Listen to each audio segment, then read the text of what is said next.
norėčiau tau dar kartą padėkoti, kad žiūri šį video. Čia mano pats pirmas video, toks pirmas kartas, kad aš taip prieš kameras kalbu. Tai galiu įspėti, kad gali būti nejaukų vietom arba gali būti problemų su audio, tai dėl to iš karto atsiprašau. Tai tikrai nesu tame specialistė, tai iš karto atsiprašau, jeigu kam nors tai trukdys. Tiems, kurie dar nežino ar galbūt nėra girdėję nieko apie mane, tai aš esu Elzė. Man yra 16 metų ir aš šį lapkritį parašiau knygą. Neparašiau, išleidau. Bet manau, kad tai yra gana įdomu ir norėčiau tau apie tai papasakoti. Pirmas dalykas, ką norėčiau paminėti, tai kad tikrai ne visą savo gyvenimą buvau labai smarkiai susijusi su literatūra. Turiu omenyje, čia pradinės klasės man buvo labai sudėtingos, labai nemokėjau taisyklingai kalbėti. Kai mano bendramžiai jau puikiai skaitydavo, aš vos skiemenuodavau. Tiesiog man buvo labai nemažai sunkumų su tuo. Aš tik pamenu tai, kad man labai patikdavo rašyti, tai idėjas skleisti. Ir pamenu mokytojo pastoviai, ir tikrai pastoviai sakydavo, kad gal jau nepaskaitom tavo rašinėlio, ar ten tavo pastraipos, ar tavo gal jau Elzė. Iš pradžių tikrai nemėgau literatūros, nemėgau skaityti, nemėgau rašyti. Daug labiau mėgau gamtą, tuos visus dalykus, man atrodo, buvo pasaulio pažinimas tuo metu. Šiaip visą savo vaikystę praleidau mylėdama gyvūnus. Čia tikriausiai matysite mane su mano senas nuotraukas, kur aš tiesiog glostau ten ar šuniuką, ar ką nors kito, bet tiesiog labai mylėjau gyvūnus. Tai save galbūt mačiau ne kaip žmogų su knygomis, o žmogų su padarėliais visokiais. Tai va. O kas pasikeitė? Toje klasėje, kai susipažinau su visais mokytojais, visais dalykais, aš lietuvių kalbą mačiau kaip vos ne patį velnią, nes tuo metu, kai mes pradėjome mokintis 5 klasėje, berods prasidėjo karantinas, COVID-19 pandemija ir panašiai, tai literatūra ir lietuvių kalba man buvo pragaras, dėl to nes reikėjo labai daug mokintis. Reikėjo labai daug stengtis, visos pagrindinės gramatikos taisyklės ir visi tokie dalykai man buvo labai sunku ir labai nemalonu. Aš kažkaip nemėgau ilgai sėdėti ir tų taisyklių mokintis. Ir vis dar dabar nelabai mėgstu, kažkaip, nežinau, gal ne mano dalykas.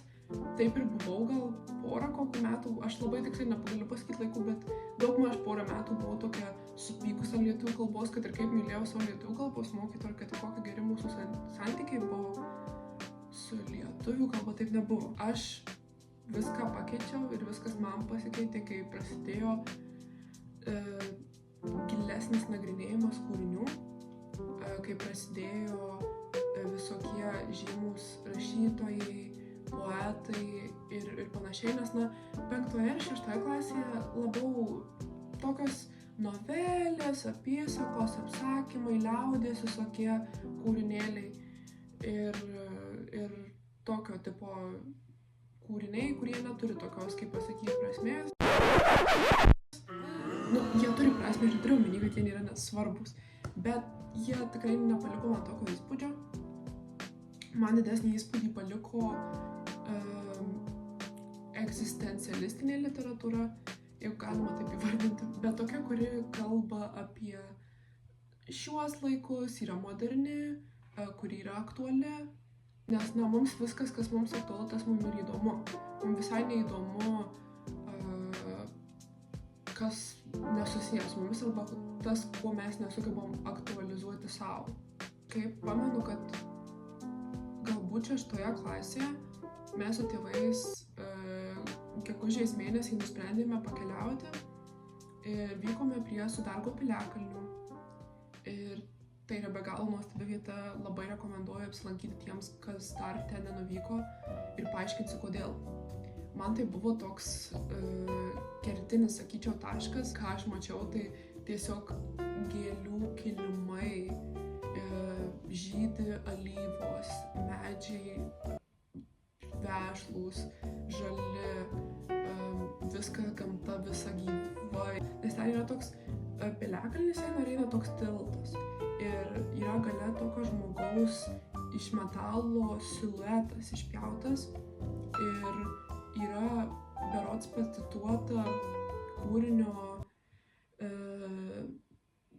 Rugiuose prie bedugnės eilutės. Ir man kažkaip tokia gili būsena apėmė. Aš net nemoku paaiškinti, aš žinau, kad dabar galbūt skambu kaip kažkokia lunatikė truputėlį, bet aš nesugebu paaiškinti tokio lygio kosmoso, kurį aš ten patyriau, nes aš gal tik 2 kartus esu patyrus tai ir tai buvo, įskaitant tą kartą, tiesiog atrodo visiškas siurrealizmas, visiškas. Ir man labai labai patiko ir pamaniau, kad visai norėčiau perskaityti šitą kūrinį. Ir aš jį perskaičiau, man jis be galo patiko. Visa jo ta tokia giluma, man kažkaip labai patikdavo visas mistiškumas, tiek tos vietos, tiek visos tos aplinkos, viskas taip neaišku iki galo. Man kažkaip atrodo, kad man įdomiausia yra tai, kas yra užslapstyta, kur reikia ieškoti ko nors, kur reikia gilintis. Perskaičiau šitą kūrinį ir jis mane sužavėjo. Tada nusprendžiau paskaityti, nes nebuvau kelis kartus prieš tai. Mano palėpėje yra spinta knygų ir ten yra tokia knyga Balta draubalė. Ir kas mane pažįsta, tai puikiai žinot, kad šita knyga yra kaip, nežinau, mano šventasis raštas. Aš ją labai labai myliu. Man labai patinka, kaip Antanas Škėma, knygos autorius, sugeba perteikti savo mintis. Jis naudoja labai retai naudojamą priemonę, tai yra sąmonės srautą. Ir tai yra, kai paprastai pasakius tiesiog rašoma visi dalykai, kurie ateina į galvą. Jeigu mes, kai rašome, pavyzdžiui, paprastai tekstus ar rašinius, mes ten rašome nuosekliai, stengiamės laikytis taisyklių, kad nebūtų minties šuolio ar panašiai. Čia yra visiška to priešinybė. Čia rašo kaip plaukia upė pasroviui. Visiškai jokios korekcijos, nieko. Ir galbūt, kai tai pasakau, tai atrodo, kad tai ten tiesiog košė minčių yra ir kas to nesupranta, tikrai gali taip atrodyti. Bet man tiesiog atrodė be galo artima man ir manau daugeliu žmonių, kurie kuria ar kažkiek yra susijęs su menu, nes tai yra istorija apie menininką, kuris yra sužalotas gyvenimo. Knygoje šiaip yra nemažai autobiografijos aspekto. Tiesiog jaučiasi, kad kūrinys yra daug gilesnis nei tiesiog koks nors pasakojimas. Tai man labai tai patiko. Ir Baltoje draubalėje, žinoma, yra paminėta nemažai filosofijos atstovų, kas man patiko. Ir aš pradėjau skaityti Kafką, pamenu. Tada Camus. Tai man labai patiko Dostojevskis. Tikriausiai daugelis yra girdėję jo kūrinį Nusikaltimas ir bausmė arba Idiotas. Tai man labiau Idiotas šiaip patinka. Bet taip pat labai rekomenduoju šiuos 2 kūrinius. Jie yra be galo sunkus ir be galo stori. Aš dabar atsisakau, aš turiu į tenai. Bet tiesiog, kad manau, kad kiekvienas turi bent kartą gyvenime tokį kūrinį perskaityti, kad suvokt, kas yra gera literatūra. Tai juos paskaičiau, tada dar labiau į filosofiją nugrimzdau. Jau sakiau, kad skaičiau Kierkegaurą, skaičiau Camus ir toliau, nes jis labai smarkiai inspiravo Škėmą. Aš labai daug apie kūrinius kalbu. Bet žodžiu.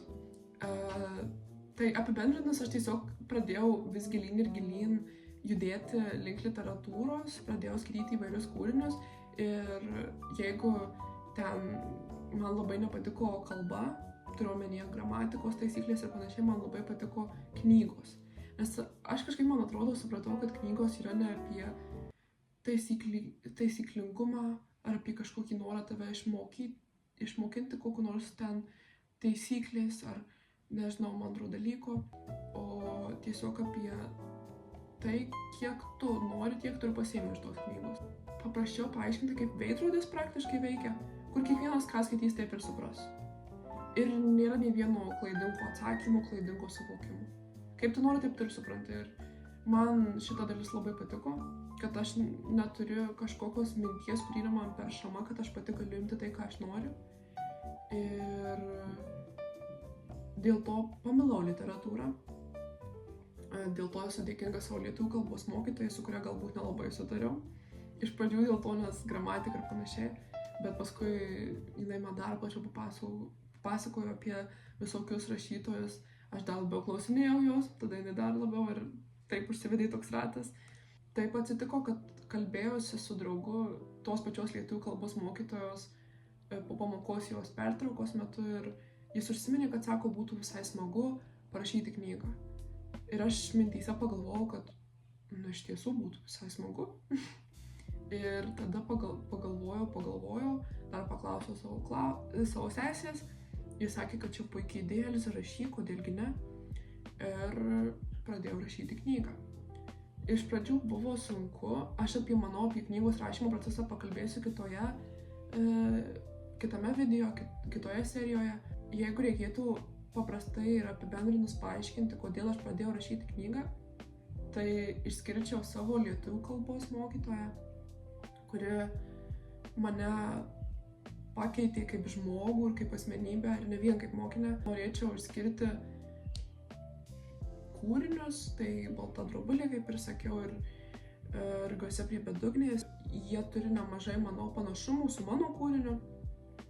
Tai juos norėčiau išskirti ir taip pat norėčiau išskirti save pačią. Man atrodo, iš dalies galbūt egoistiška taip sakyti, bet aš tiesiog pati norėjau turėti savo kūrinį. Pamaniau, kad mažai žmonių šiandien, mano metų, turi literatūrą skirtą jiems, nes yra literatūra skirta moteriams, suaugusiems ten, romanai visokie, komedinės knygos ar ten kokie nors saviugdos knygos. O mano metų žmonėms, kokia tai yra literatūra, jos tiesiog nėra. Tai būtų kokia nors knyga, aš nelabai žinau. Jeigu žinau, tai labai lauksiu jūsų minčių komentaruose, būtinai parašykit. Ar ten video idėjų, ar dar kažką, tikrai labai malonu jūsų laukti. Ir tiek būtų šiandien. Tai ačiū Jums labai, kad žiūrėjote, man labai malonu, kad kažkam aš įdomi. Ir tikiuosi, kad Jums šis video patiko. Ir ačiū Jums labai. Iki.